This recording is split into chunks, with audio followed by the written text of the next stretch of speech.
Hey guys, what's up? Dr. Nicole here. I just got back from my rosy cheek run. Hope you're having a wonderful Thursday. I want to talk today about the patient experience. This is something that I have always felt is very important. I love that Jerry Durham and his crew are talking about it and putting that as a primary focus. And I know a lot of other people are doing that as well. And I think the reason why people are so focused on it is because maybe they've had their own bad patient experience. And I'm going to tell you a little bit about mine. I have had quite a few. The worst one was when I turned 30 and my gynecologist started asking me when I was going to have children. I had no intention of having children. I was single. And I was really offended that she assumed something that I didn't want. And to this day, it still kind of irks me about how she assumed what I wanted without asking me. And I think that's an important thing to focus on is what are the patient's or the client's goals for when, what's up, Jake? For when they come to see you. And it's important to align their goals with what your treatment is. And the same doctor also refused to check my hormones when I told her that I was having some irregularities with my cycles. And she said, well, I would never test your hormones unless you were trying to get pregnant and you couldn't. And I remember feeling so insignificant and frustrated that the only reason my hormones mattered was for having a child, which is something that I never intended to do.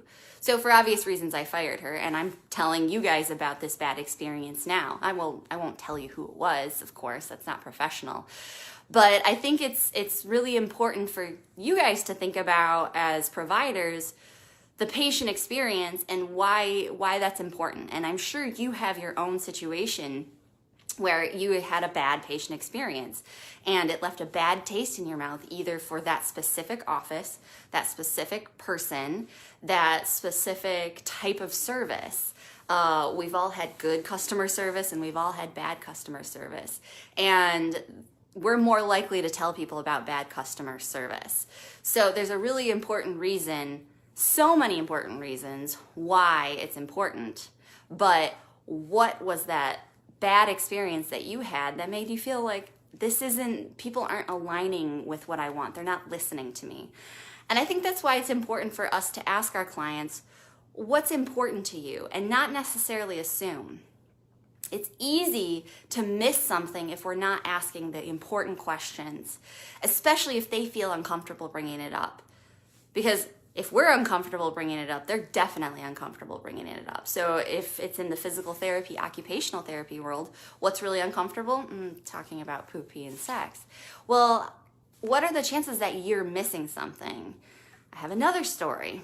I have a lot of stories about this today. Is that I actually went through PT for my neck recently. Well, it was like a year and a half ago.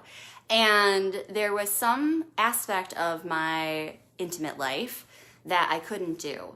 And I'm a pelvic health provider, and I was seeing someone who was my friend, and she didn't ask me about my intimate life if it was impacted by my neck pain.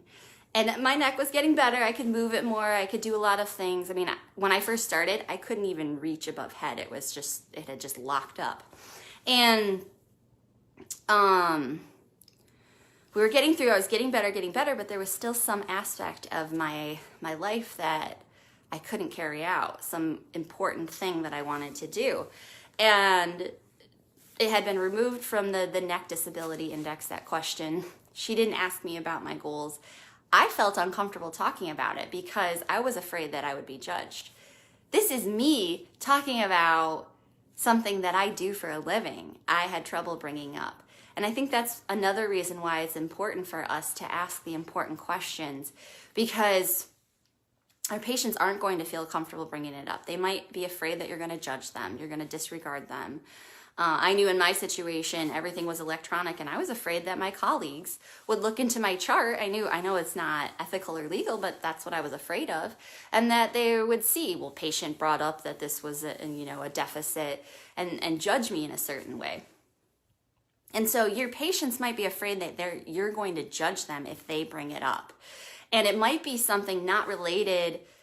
It might be something related to what you're seeing them for, a deficit or something that they can't do that they want to be able to do. And they just don't know how to talk about it. So if you're uncomfortable talking about it, they're definitely uncomfortable talking about it, which means we might be missing things, which means we're not getting them better the way we think. We might ask them questions that pertain to what we think is important. We address them. We say, are these getting better? They say yes. Then we say, I cured that patient. Is that really the case? If we haven't asked the important questions.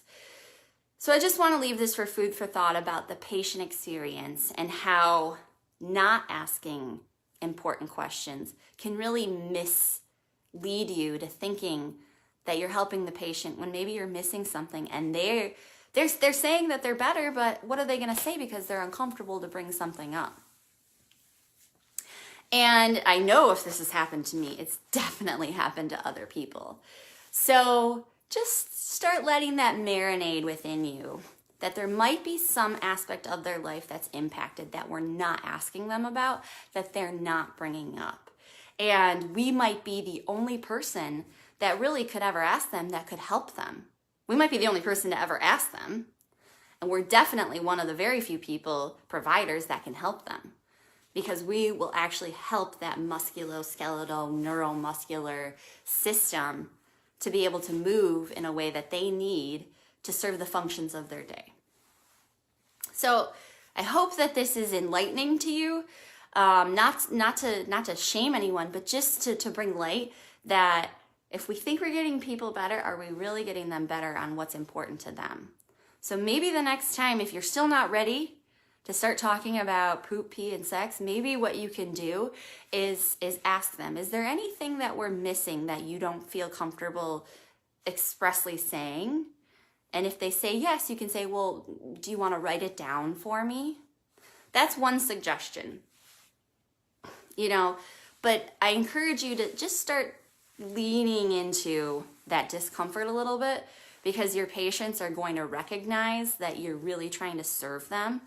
And on the other end is a better patient experience, which means they're going to brag about you to the people they know. And everyone is going to want to come see you because you're the person that's really helping them get better. So if you want to have more clients, if you want to have better success, if you want to have more referrals, getting uncomfortable for the sake of the patient experience really is the key. All right, I got to get going on with my day. I have several calls and things to do, but I really wanted to share that with you while it was fresh in my mind. I hope you have a wonderful day, and as always, I wish you health, wealth, happiness, and love. Take care.